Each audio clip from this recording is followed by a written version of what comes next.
जी विद्यार्थियों, आज गीतामृतम जो पाठ चल रहा है हमारा, उसका 2 श्लोक शेष रह गया था और इन दोनों श्लोकों को आज देख लेंगे और इसमें साथ साथ में अभ्यास भी कर लेंगे। तो आज ये आपका पाठ 5 गीतामृतम समाप्त हो जाएगा। ठीक है, पाठ है आपका गीतामृतम,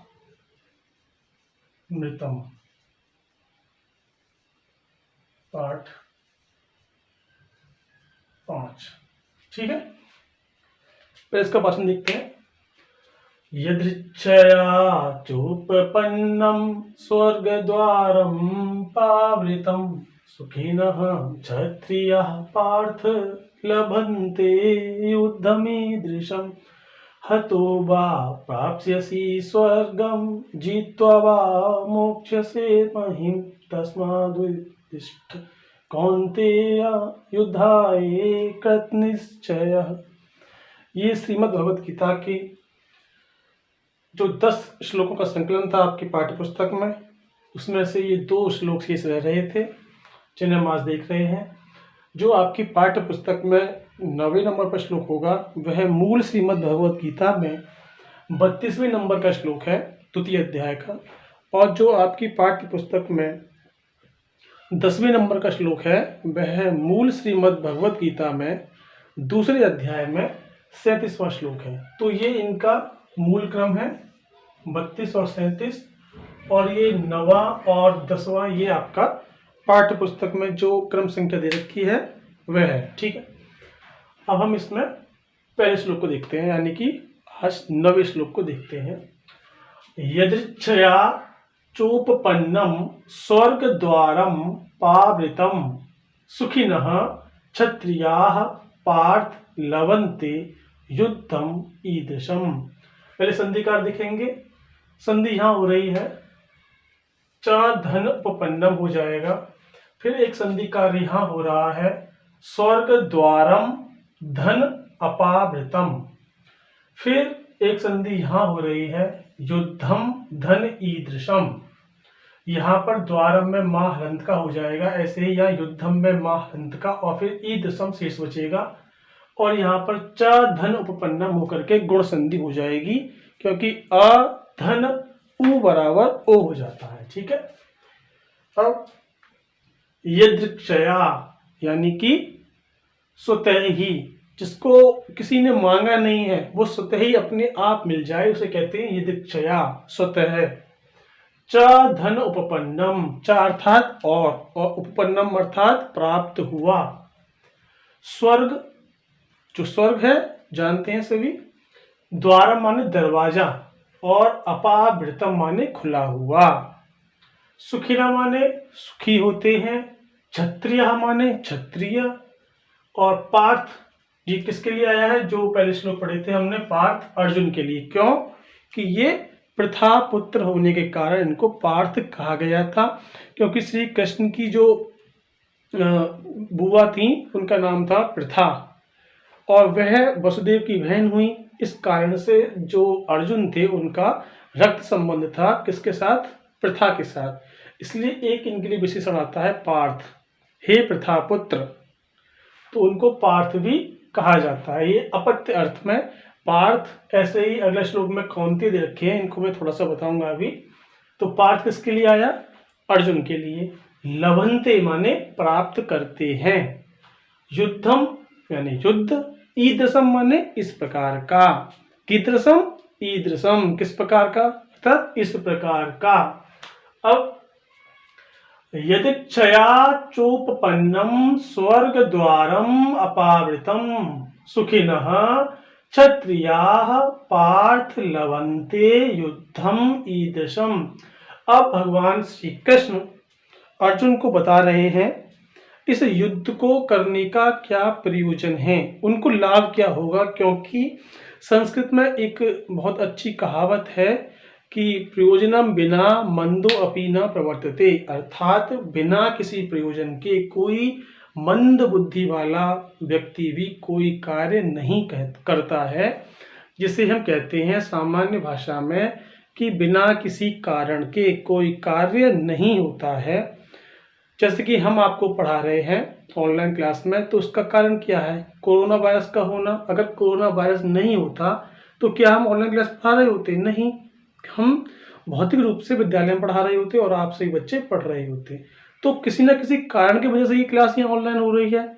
ऐसे ही पूरी सृष्टि में जो कोई भी कार्य होता है वह किसी न किसी कारण के होता है। बिना कारण के कोई कार्य नहीं हो सकता है। बिना किसी प्रयोजन के कोई भी कार्य कोई भी व्यक्ति नहीं करता है। इस प्रयोजन को यहाँ पर समझाते हुए भगवान श्री कृष्ण अर्जुन से कह रहे हैं कि हे पार्थ, यदिच्छया सुतः, च माने और, हे पार्थ सुतः, और स्वर्ग के द्वार के खुले हुए के समान प्राप्त हुआ इस प्रकार का युद्ध क्षत्रिय माने क्षत्रियों को, और क्या क्षत्रियों को? भाग्यशाली क्षत्रियों को, यानी जो सुखी क्षत्रिय हैं। या हम ऐसे अर्थ कर सकते हैं कि इस प्रकार के युद्ध को प्राप्त करके क्षत्रिय सुखी होते हैं। किस प्रकार के? कि जिस युद्ध को किसी ने चाहा नहीं, वो स्वभावतः मिल गया, यानी स्वतः ही मिल गया, बिना किसी इच्छा के मिल गया, स्वतः ही मिला है। और उस युद्ध, वह युद्ध है कैसा? जैसे मानो कि स्वर्ग के द्वार खुले हुए हैं। क्योंकि जाहिर सी बात है कि ये जो धर्म युद्ध हो रहा है, या तो इसमें जो योद्धा है वो वीरगति को प्राप्त होगा, अथवा अगर जीत जाएगा तो वो पृथ्वी को भोगेगा, यानी उसे राजकाज मिलेगा। दोनों तरफ से क्या है? स्वर्ग है ना।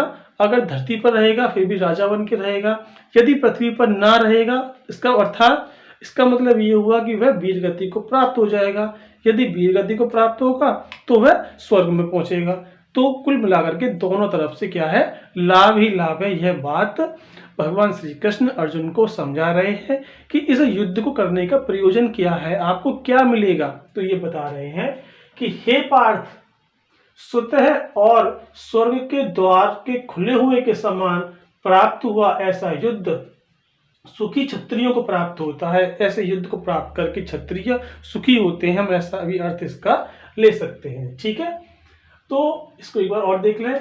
यदिक्षया चोपपन्नम स्वर्ग द्वारम अपावृतम सुखिनः क्षत्रियः पार्थ लभन्ते युद्धमीदृशम्। इस प्रकार का युद्ध जो प्राप्त होता है वह किससे प्राप्त होता है? सुखी क्षत्रियों को। या फिर हम कह सकते हैं कि इस प्रकार के युद्ध को प्राप्त करके जो क्षत्रिय हैं वह सुखी होते हैं। ठीक है, ये आपका 9वें नंबर का श्लोक था, जो कि मूल श्रीमद् भगवत गीता के द्वितीय अध्याय का 32वां श्लोक है। अब 10वां श्लोक देखते हैं। हतो वा प्राप्स्यसि स्वर्गं जित्वा वा भोक्ष्यसे महिं तस्मादुत्तिष्ठ कौन्तेय युद्धाय कृतनिश्चयः। वही बात जो हम 9वें श्लोक बता रहे थे उसको थोड़ा सा और आगे एलैबोरेट कर दिया। इसमें कहा कि आपको और क्या चीज मिल जाएगी। तो ये कह रहे हैं हतो वा प्राप्स्यसि स्वर्गम जित्वा वा भोक्ष्यसे महीम तस्मात् उत्तिष्ठ कौन्तेय युद्धाय कृत निश्चयः। इसमें पहले व्याकरणात्मक टिप्पणी देखते हैं, कहाँ कहाँ पर संधि और वो समास वगैरह हो रहे हैं। तो ये हो जाएगा हतः बा प्राप्स्यसि स्वर्गम जित्वा। जित्वा में त्वा प्रत्यय लगा हुआ है। जब प्रत्यय पढ़ाए थे कक्षा में तो आपको समझ में आया होगा। त्वा प्रत्यय यानी करके या कर कर अर्थ में होता है, जीत कर। ठीक, बा भोक्ष्यसे महिम, यहाँ पे संधि कार्य है। तस्मात् धन उत्तिष्ठ कौन्तेय युद्धाय कृत निश्चयः। तो ये हो जाएगा तस्मात् धन उत्तिष्ठ, ये त्वा प्रत्यय लग करके जित्वा बना। और एक आया बा, बा की हिंदी होती है अथवा। तो इसको हम करेंगे हतो बा प्राप्स्यसि स्वर्गम। पहले इतना अर्थ देखो, हतो वा प्राप्स्यसि स्वर्गम। फिर अगला अर्थ आएगा जित्वा बा भोक्ष्यसे महिम। लेकिन ये बात किससे कही जा रही है? तो संबोधन आ गया कौन्तेय।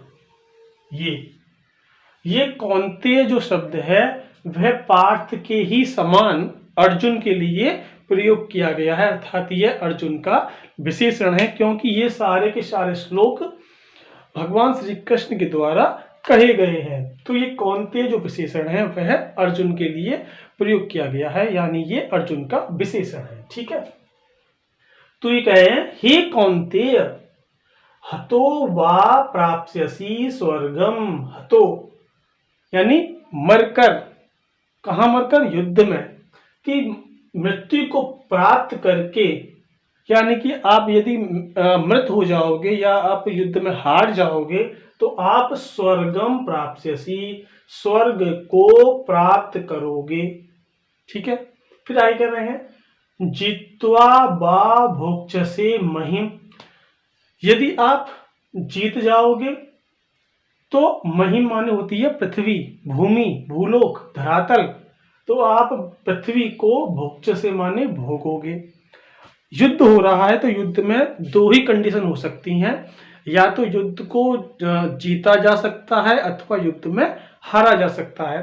तो ये दोनों कंडीशन से भगवान श्री कृष्ण कौन्तेय यानी अर्जुन को ये बता रहे हैं कि युद्ध में केवल दो ही सिचुएशन हो सकती है, या तो आप युद्ध में हार जाओगे यानी कि आप वीर गति को प्राप्त होगे, या फिर दूसरी कंडीशन ऐसी होगी कि आप युद्ध को जीत जाओगे और आप जो है राजा बन जाओगे, यानी कि आप पर राजकाज आएगा।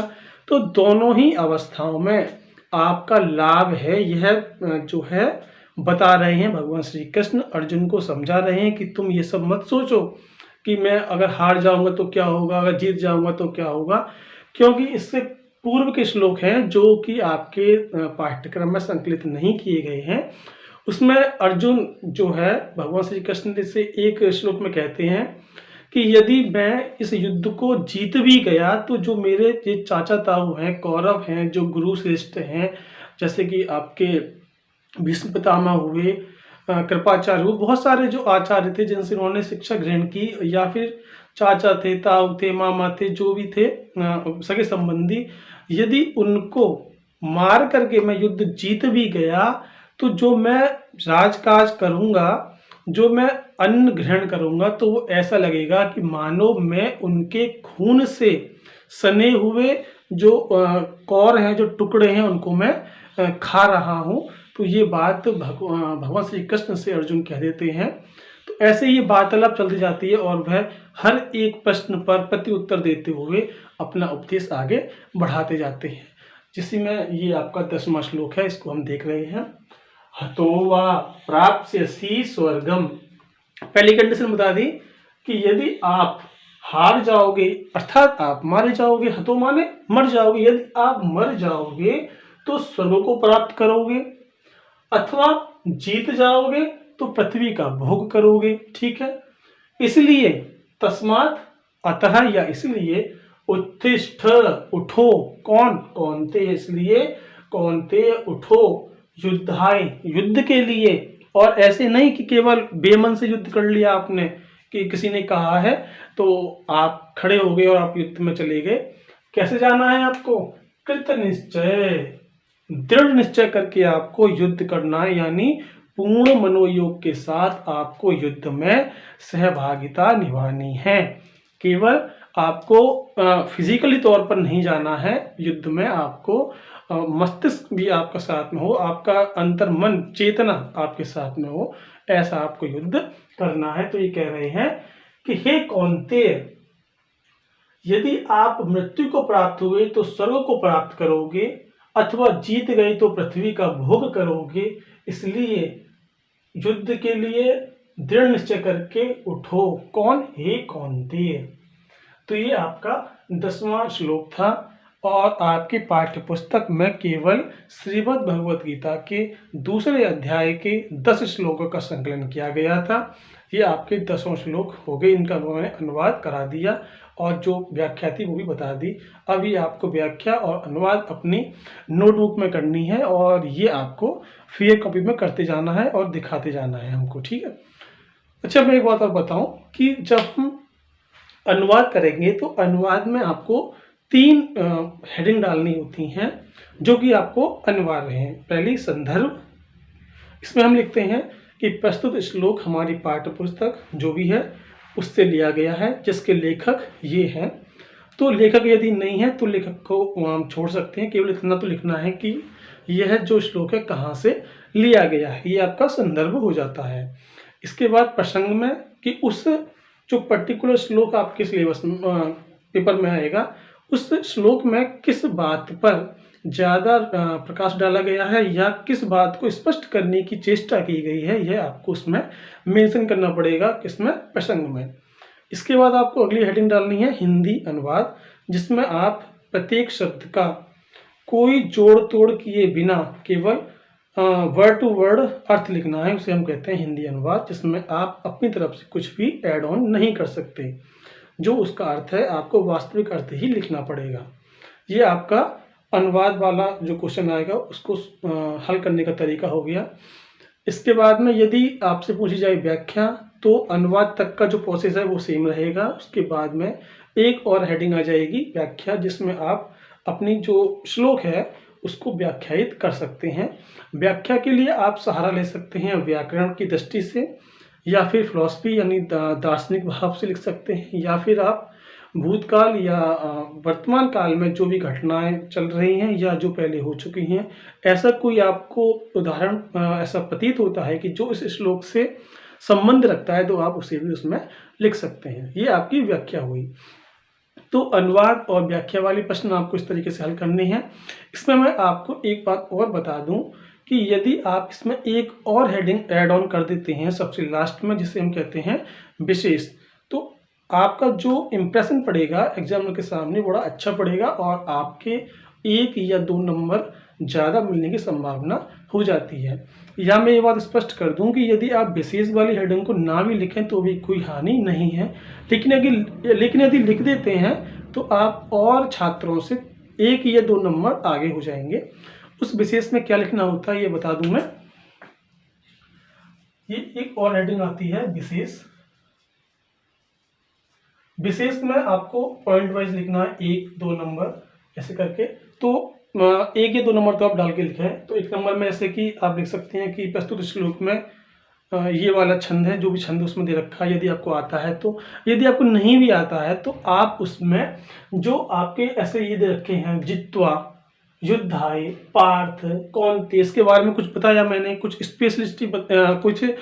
स्पेशल बात बताई कि ये कौन्तेय ये विशेषण दिया गया है अर्जुन के लिए, या पार्थ ये विशेषण दिया गया है अर्जुन के लिए, या जित्वा इसमें त्वा प्रत्यय लगा हुआ है, या युद्धाय में चतुर्थी विभक्ति का एक वचन लगा हुआ है। तो इस तरीके से आप उसको मेंशन कर देंगे विशेष वाले पार्ट में। तो इससे थोड़ा सा जो प्रभाव है चेक करने वाले के ऊपर बहुत अच्छा पड़ेगा और वो आपको सामान्य अभ्यर्थियों की अपेक्षा 1 या 2 नंबर ज़्यादा देगा, क्योंकि आपने कुछ अलग लिखा है। ठीक है, तो ये आप अनुवाद और व्याख्या करेंगे। इसके बाद में जो है ये आपके 10 श्लोकों की अनुवाद हो गया, व्याख्या हो गया, और जो प्रश्न उत्तर, वैसे तो मैंने इसका फोटो आपको भेज दिया है व्हाट्सएप पर, लेकिन फिर भी मैं एक बार उसको डिस्क्राइब कर देता हूँ, क्योंकि फोटो तो आप देख ही रहे होंगे कि उसको लिखा कैसे है मैंने, ये आप एक बार और देख लेंगे। तो आप उसकी देखती हैं अभ्यास।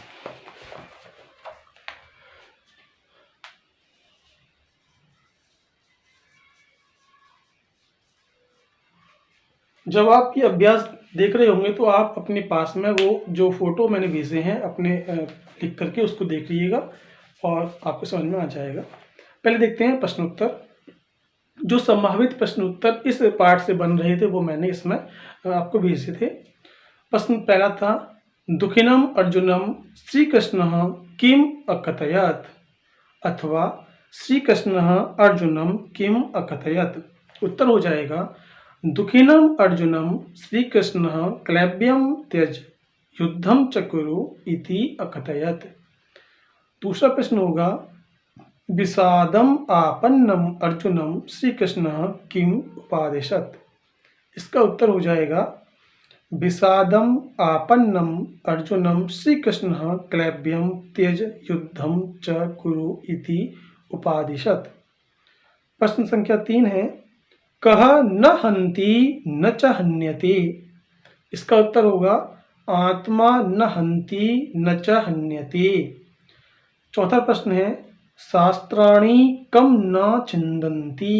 इसका उत्तर होगा शास्त्राणि आत्मानं न छिन्दन्ति। प्रश्न संख्या 5 पावकः कम न दहति अथवा कः आत्मानं न दहति।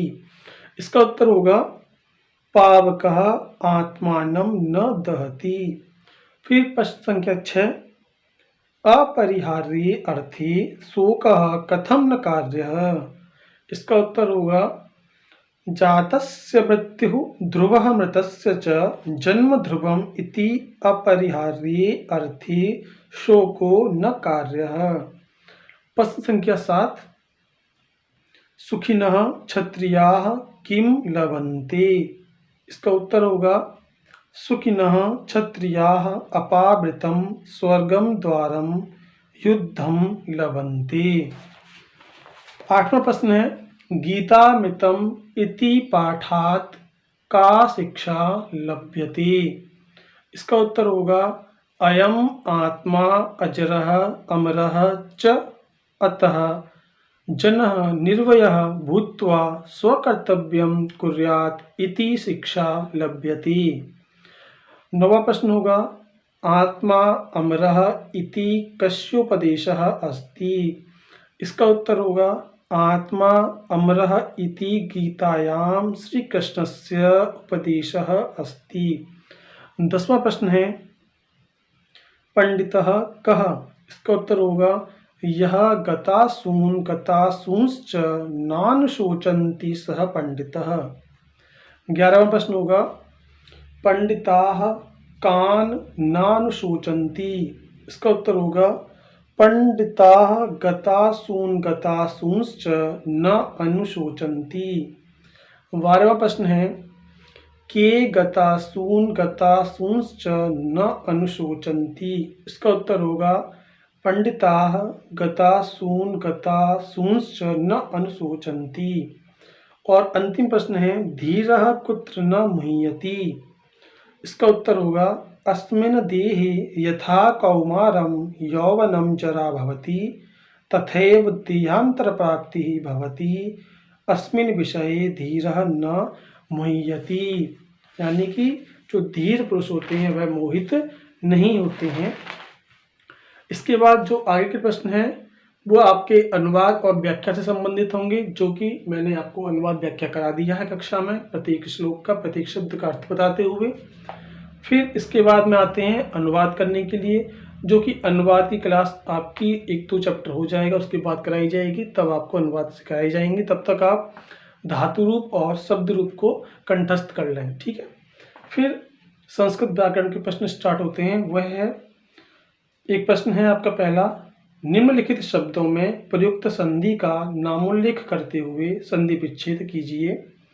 जो मैं आपको पहले ही फोटो भेज चुका हूँ उसके। नए तत्व यही उपपद्यते, इसमें संधि हो जाएगी न धन एतत् धनत्वयि धन उपपद्यते, वृद्धि एवं यण संधि है इसमें। फिर एक शब्द है त्यक्तवोत्तिष्ठ, इसकी संधि विच्छेद होगा त्यक्त्वा धन उत्तिष्ठ, गुण संधि हो जाएगी। एक शब्द है फिर कृपयाविष्टम, संधि विच्छेद होगा कृपया धन आविष्टम, संधि का नाम दीर्घ संधि। फिर शब्द है वाक्यमुवाच, संधि विच्छेद होगा वाक्यम धन उवाच, संधि का नाम अनुस्वार। शब्द है नायम, संधि विच्छेद होगा न धन अयम, संधि का नाम दीर्घ संधि। फिर शब्द है नरो अपराणि, संधि विच्छेद होगा नरः धन अपराणि, संधि का नाम उत्व संधि। फिर शब्द है चोपपन्नम, संधि विच्छेद च धन उपपन्नम, संधि का नाम गुण संधि। फिर आपका एक और प्रश्न आता है, वह है निम्नलिखित शब्दों में विभक्ति एवं वचन स्पष्ट कीजिए। शब्द है तम, विभक्ति हो जाएगी द्वितीया, वचन हो जाएगा एक वचन। शब्द है एनम, इसमें विभक्ति होगी द्वितीया, वचन हो जाएगा एक वचन। फिर शब्द है दीहिनः, विभक्ति हो जाएगी षष्ठी, वचन हो जाएगा एक वचन। फिर शब्द है शरीराणि, इसमें प्रथमा और द्वितीया दोनों विभक्ति होंगी, क्योंकि नपुंसक लिंग में प्रथमा का और द्वितीय का बहुवचन समान रहता है, तो उसमें प्रथमा द्वितीय विभक्ति हो जाएगी और बहुवचन हो जाएगा। फिर युद्धाय, युद्धाय में चतुर्थी विभक्ति है, एक वचन है। फिर जातस्य में षष्ठी विभक्ति, एक वचन है। फिर क्षत्रियाः में प्रथमा विभक्ति बहुवचन है, और तस्मात् में पंचमी विभक्ति एक वचन है। फिर एक प्रश्न होता है आपका, निम्नलिखित क्रियापदों में धातु, पुरुष, वचन एवं लकार स्पष्ट कीजिए। पहला क्रियापद है बीजानीतो। बीजानीतो में बी उपसर्ग पूर्वक ज्ञा धातु है, जिसमें प्रथम पुरुष द्विवचन लट लकार है। फिर है हन्यते। हन्यते आपका आत्मनेपदी का रूप है, जिसमें हन धातु है, प्रथम पुरुष एक वचन लट लकार है। फिर है गृह्णाति में गृह धातु, प्रथम पुरुष एक वचन लट लकार है। फिर उत्तिष्ठ में उत धन स्था धातु है, मध्यम पुरुष एक वचन लोट लकार है। फिर मुह्यति में मुह धातु, प्रथम पुरुष एक वचन लट लकार है। फिर वेत्ति में विद धातु, प्रथम पुरुष एक वचन लट लकार है। फिर छिंदंती, छिंद धातु, प्रथम पुरुष एक वचन लट लकार है। फिर दहती में दह धातु, प्रथम पुरुष एक वचन लट लकार है। फिर लवंते में लब धातु और लवते लवेते लवंते, यानी कि इसका होगा प्रथम पुरुष बहुवचन लट लकार आत्मनिपदी में।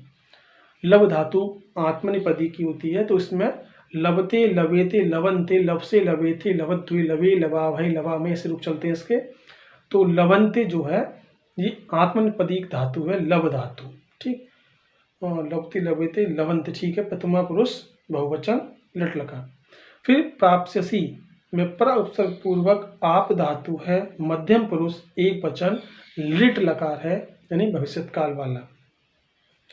फिर एक प्रश्न है आपका, निम्नलिखित धातु रूपों में वचन एवं पुरुष स्पष्ट कीजिए। धातु रूप है भविष्यति, इसमें एक वचन प्रथम पुरुष होगा। फिर अभवताम द्विवचन प्रथम पुरुष होगा। भवेयुः बहुवचन प्रथम पुरुष होगा। भवेम बहुवचन उत्तम पुरुष होगा। भवसि एक वचन मध्यम पुरुष होगा। भवतः द्विवचन मध्यम पुरुष होगा। अभवः एक वचन मध्यम पुरुष होगा। भवेताम द्विवचन प्रथम पुरुष होगा। ये आपके व्याकरण से संबंधित इस पाठ के प्रश्नोत्तर थे। अब मैं आपको कुछ होमवर्क देता हूँ कि आप भू धातु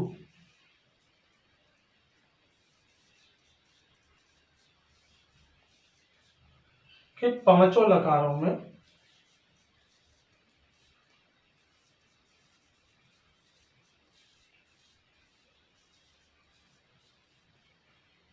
रूप याद करेंगे।